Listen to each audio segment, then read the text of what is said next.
যে কোনো ট্যুরিজমের ক্ষেত্রে আমরা সবসময় খেয়াল করি যে একটা স্টোরি এর সাথে জুড়ে দেওয়া হয়। Story telling I am talking about.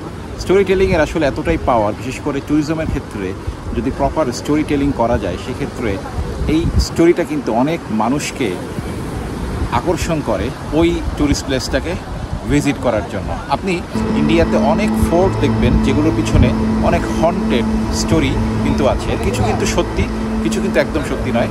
এগুলোকে জুড়ে দেওয়া হয়েছে only two attract the tourist mind. So এরকম বাংলাদেশেও আছে, যেমন বাংলাদেশে একটা রিসোর্ট আছে সাইরু রিসোর্ট।